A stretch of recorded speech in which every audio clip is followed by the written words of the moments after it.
careful pursuing still continues in Dr. Stone, chapter 63. The question is, will they be able to catch her? Well, yeah, they do. Yes, not the way you thought about it.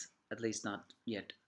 As Homura jumps away from the leaves, no, not from the trees. Oh yeah, first of all, the angry anime fan here, bringing you Dr. Stone's chapter 63, as I said, is I said that Homura is jumping from trees to trees, chasing the gang, wielding the cell phone or communicational, as Senku reveals that he scattered some dust of that tungsten he had, and he well, not splattered on her, but he covered that with on Homura so they could track her, after he actually managed to invent a primitive ultraviolet light. Yes, a black light, so to speak. He says something like, as long as you have materials, it can be made pretty quickly. Something like nickel, barium, and glass, and then a lamp. Mixing them into normal glass, they get this purple tinted light bulb. So with that track, they try to track her down. Although, if you ask me, pretty slowly, as Senku seems to do a map. It's during this moment that Kohaku asks on how they're gonna, because after all she was a gymnastic, which Senku mentions he saw too. Although Kohaku do not know that, of course. After all, she lives in the primitive time. She says that what are they? If I'm gonna stop her, should I behead her? Is that okay? Killing. It's during this time that Senku actually asks Kohaku if she has ever killed someone before. She has threatened many once before with death, but she reveals that she has never killed anyone else. This shows that Kohaku is a lot more pacifistic and even more kind than we originally thought. She may fight sometimes, but that doesn't mean she's merciless. She's a merciless killer. She has not. She doesn't like killing, but she threatens people with that in order to show a side. So she feels like it's a weakness to do that. Uh, So she asks, in order to erase my moments of doubt, I must give my beliefs form with the power of my words. However, Senki assures her that they will not need to do that, as they will now begin to show Marden's greatest weapon. Back to the team of escorting the ship, no, not the telephone. It seems for a moment that the telephone is actually damaged because of how magma landed.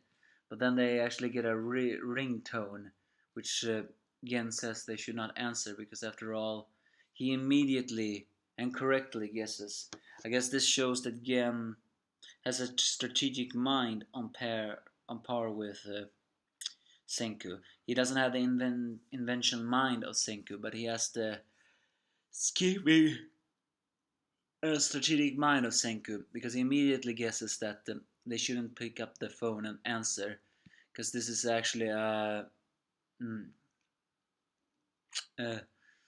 signal that they have been spotted by Homura and they are being tracked by her right now.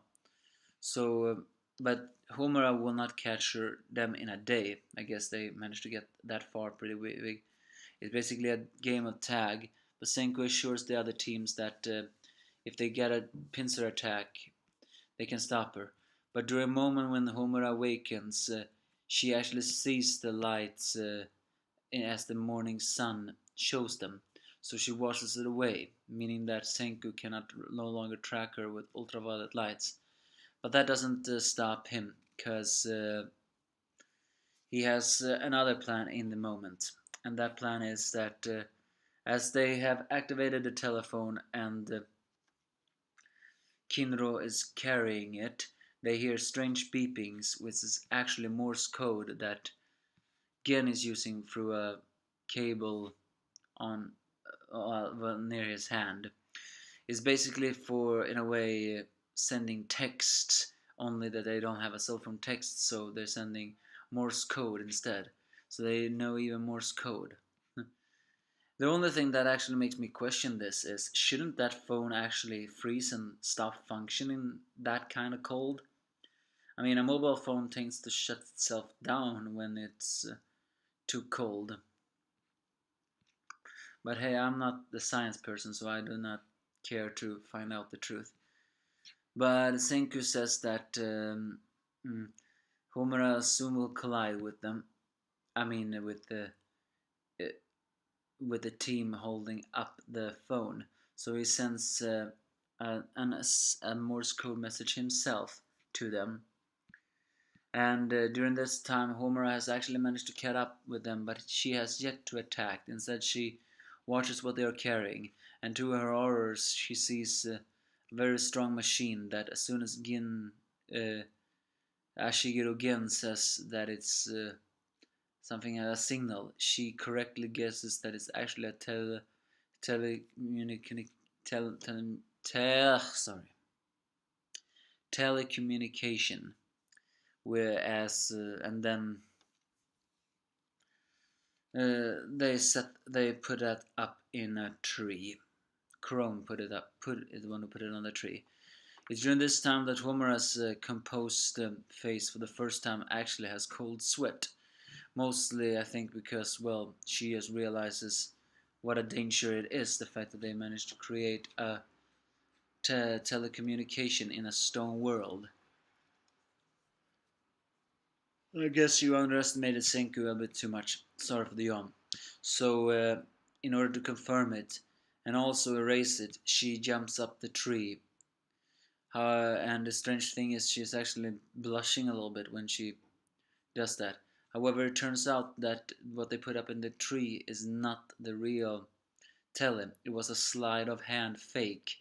And Kinro and Senku and the others has caught up with them as both him and Magna cuts down the tree, and Homura can only fall. As she says farewell to Hyuga in her mind, Koaku successfully managed to catch her, revealing that Senku is right with the information.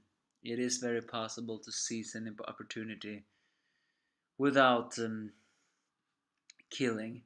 With that, Homura is caught and this time binded for real as she comically sulks. This is the true power of information exchange. And so the group of Ashigeru Gen sees the Tsukasa Empire in the distance.